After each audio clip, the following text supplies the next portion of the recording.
September 20th, 1934. Wrigley Field, Chicago, Illinois.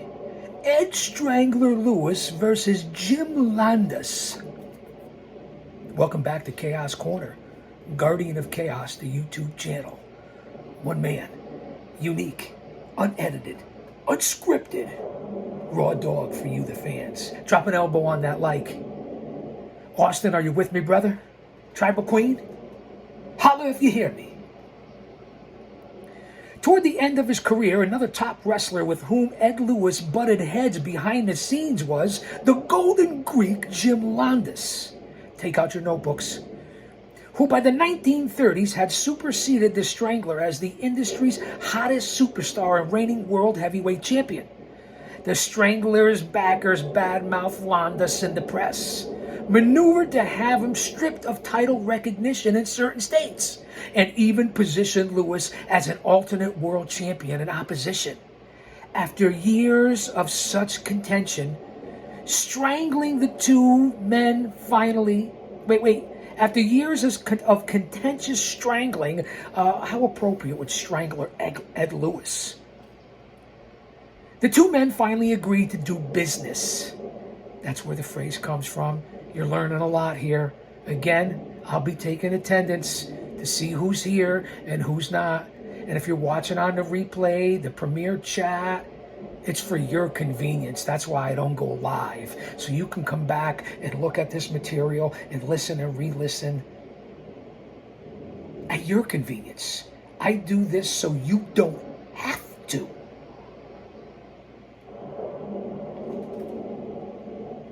Business. They agree to do business, Lewis and Londos.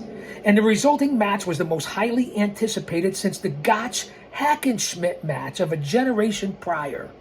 In some ways, this match even surpassed that 1911 encounter, setting new American records for attendance.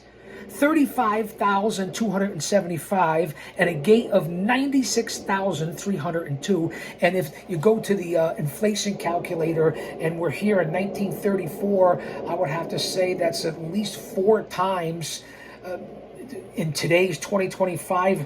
So, if it's 96,000 here, what does that come out to be? About 400,000 or 500,000 today? I don't know what the numbers are. 35,000 for attendance.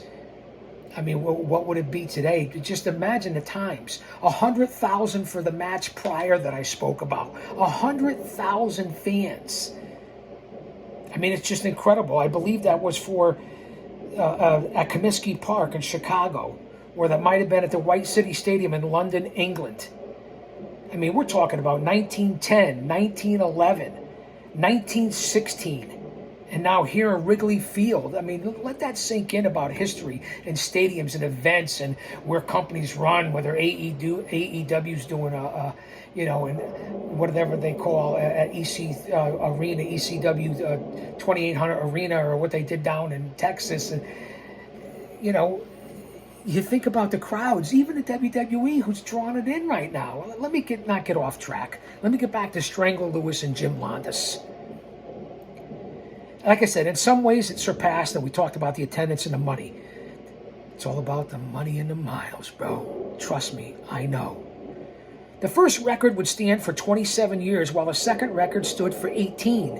In the end, Lewis agreed to do the honors in the middle of the ring for Londos, granting him the spotlight as the 1930s premier grappler, while his own in-ring career wound down, passing of the torch, doing the job.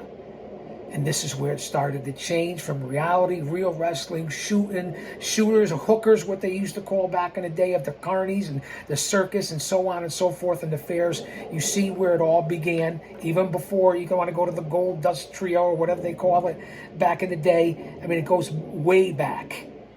And just to hear the names of the great Gama and Stanislaus Zbyszko, Frank Gotch and George Hackenschmidt, where it really started to change. Stetcher, unbelievable. Strangler Lewis, you see how he dominated 1916 all the way to 1934.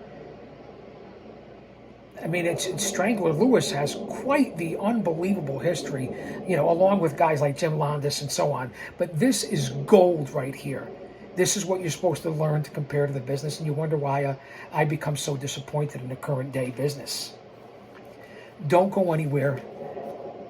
1, 2, 3, 4. This is part 4. Go back and check out part 3. Stay tuned for part 5. They're going to get short and quick. We're going to go fast and furious. Hang on and enjoy the ride. Don't you dare miss it.